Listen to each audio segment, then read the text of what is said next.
So something just happened that, at first glance, it looks like just another headline from the Middle East. But trust me, it's not.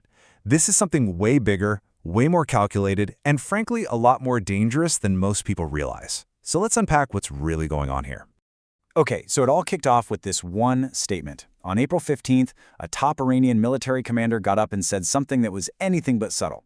Security is either for everyone or for no one. I mean, that is a stark all-or-nothing proposition. And what they said next made it crystal clear this was a massive, massive escalation.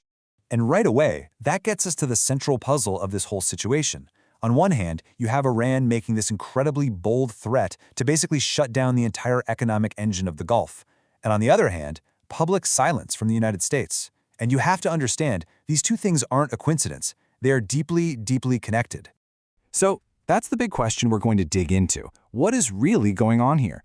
Because honestly, the answer to that question completely changes how you see the global balance of power today. All right, so let's start with the first piece of this puzzle, really understanding what Iran's new threat is all about.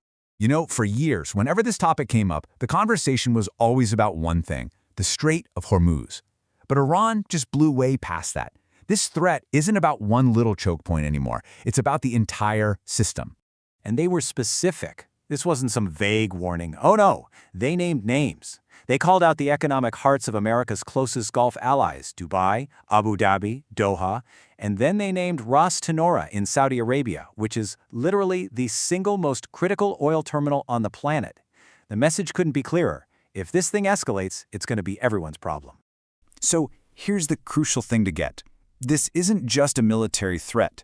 It's a brilliant, if incredibly dangerous, diplomatic move. Iran is trying to drive a wedge between the U.S. and its partners in the region. They want to make those countries so nervous about their own economies that they start putting pressure on Washington to just back off. Okay, so that's Iran's move. Now let's flip over to the second piece of the puzzle, and you'll see how this builds. America's very deliberate and very public. Pause. So why hasn't the U.S. come out with some fiery, chest-thumping response? It's not weakness. It's because they are walking an incredibly fine line right now. They're trying to manage a huge naval blockade, a very fragile ceasefire that's about to end, and they're in the middle of these delicate back-channel talks.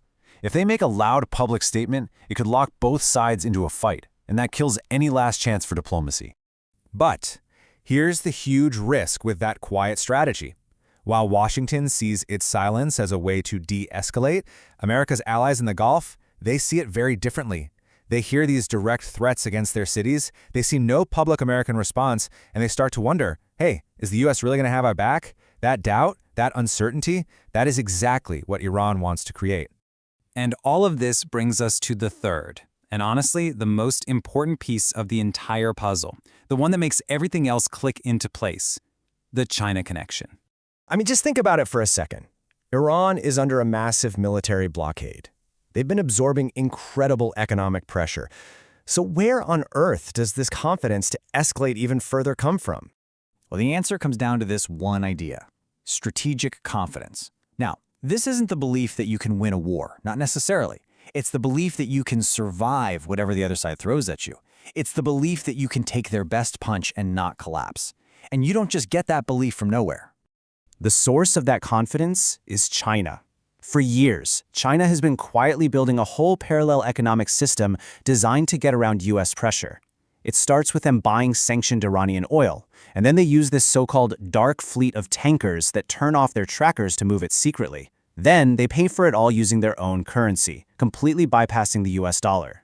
What this does is give Iran the economic oxygen it needs to absorb pressure and keep going. So you can almost picture Iran's actions like climbing a ladder, right? A confidence ladder. With every step they've taken, from messing with the Strait of Hormuz to poking holes in the blockade, they've faced consequences, sure, but they haven't collapsed. And with each step, their confidence has grown, leading them to this new, much bolder threat. And that confidence is being paid for, essentially, by their economic lifeline to China. Okay, so now we see the full picture. Iran's threat, America's pause, and China's hidden role. This brings us to the most critical question of all: what happens next? And look, this is not a theoretical question for some distant future. The ceasefire is set to expire in the next 48 to 72 hours. A decision has to be made, and it has to be made right now. The clock is ticking. When you really boil it all down, the United States is basically looking at 3 different paths. Path 1. They can escalate pressure directly on Iran, but that kind of ignores the real root of the problem. Path 2. They can keep trying diplomacy, but that risks looking weak to their very nervous allies. Or there's Path 3. They can confront the source of the issue and address China's role directly. And that third path? Well, that changes the entire game. Ultimately, what is so fascinating about all this is that this conflict didn't actually create a new global system. It just ripped the curtain off of one that was already built quietly in the shadows. Iran's threat just revealed it to the world. And the real question that this leaves all of us with is this. In this new reality we're now seeing, who is truly pulling the levers?